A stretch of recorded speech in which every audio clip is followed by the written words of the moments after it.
Doctor صاحب آپ نے ابھی اس محدثانہ اسلوب میں وہی کی اس روایت کا ذکر کیا جس کی راویہ ام المومنین سیدہ عائشہ رضی اللہ تعالی عنہا ہے۔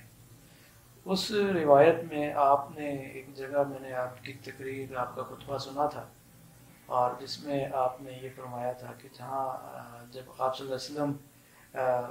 واپس گھر تشریف لائے پہلی وحی کے بعد، اور حضرت ختیجہ سے اپنے اس خوف کا اظہار کیا، تو حضرت ختیجہ الکبریٰ رضی اللہ تعالی عنہا نے جن الفاظ میں رسول اللہ صلی اللہ علیہ وسلم کو تسلی دی، تو آپ نے فرمایا تھا کہ یہ سیرت نگاری کی پہلی اینٹ ہے، اور یہ ابتدا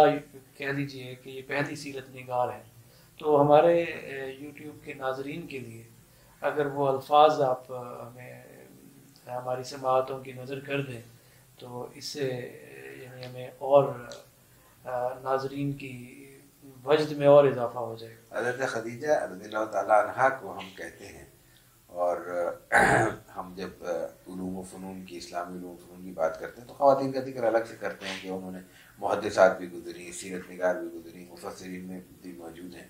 لیکن دلچسپ بات یہ بیان کرنی چاہیے ہمیں کہ حضرت خدیجہ پہلی سیرت نگار ہیں، تو یعنی ان کے بعد جنہوں نے سیرت کے فن کو بطور فن اختیار کیا ان کے مقتدا اور پیشوا حضرت خدیجہ ہیں۔ یہ بات اس لیے کہی جا سکتی ہے کہ جب جناب رسول اللہ صلی اللہ علیہ وسلم گھر تشریف لاتے ہیں، وہی روایت جس کی طرف آپ نے اشارہ کیا، تو آپ اپنی فیلنگز ان سے شیئر کرتے ہیں، ظاہر ہے کہ ان کی ہمدم ہیں، ہمراز ہیں، دمساز ہیں، تو حضرت خدیجہ کو بتاتے ہیں کہ یہ کیفیت ہوئی ہے، اب یہ تو بہت بڑی ذمہ داری ہے، اور اس ذمہ داری کا ہمیں اگر احساس کرنا ہو تو قرآن کریم کے وہ بیانات دیکھ لیجئے جہاں آپ نے قرآن کریم نے قرآن کے اپنے وزن کو بیان کیا ہے۔ لو انزلنا هذا القرآن على جبل لرأيته خاشعا متصدعا من خشية الله، تو یہ وزن کی بات ہے نا، یہ وحی کے وزن کی بات ہے، وہ بوجھ ہے جو بنیادی طور پر اللہ تعالیٰ کی طرف سے وحی کی صورت میں نازل کیا جا رہا ہے۔ تو اس وقت حضرت خدیجہ نے جو کیفیت تھی رسول اللہ صلی اللہ علیہ وسلم کی، اس کو تسلی دینے کے لیے آپ نے کچھ جملے ارشاد فرمائے۔ ان جملوں میں رسول اللہ صلی اللہ علیہ وسلم کی ماضی کی 40 سالہ زندگی کا خلاصہ ہے۔ بے شک۔ آپ تسلی دیتے ہوئے کہتے ہیں کلا واللہ لا یخزیک اللہ ابدا، اللہ تعالیٰ آپ کو کبھی بھی ضائع نہیں کرے گا، ابد و ابد الاباد تک آپ قائم رہیں گے۔ کیوں؟ فإنک لتصل الرحم، اس لیے کہ آپ صلہ رحمی کرتے ہیں۔ صلہ رحمی کا مفہوم رسول اللہ صلی اللہ علیہ وسلم کی دوسری احادیث کو سامنے رکھیں تو سامنے یہ آتا ہے کہ جو آپ سے تعلق ختم کرنا چاہے اس سے آپ جوڑتے ہیں، صل من قطع کا،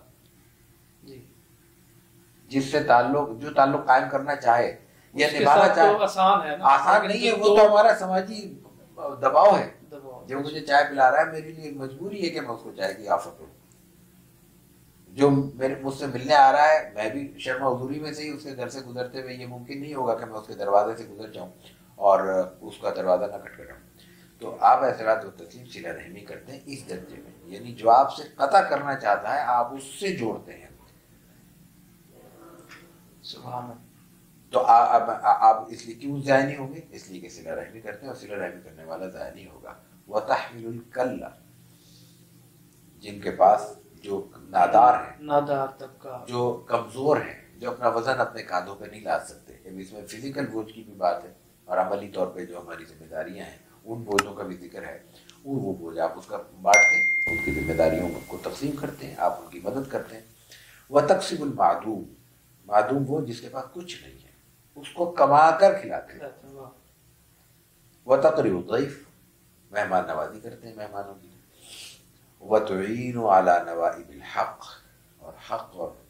صداقت کے اور انصاف کے، عدل کے جتنے بھی کام ہیں ان میں آپ معاون بنتے ہیں۔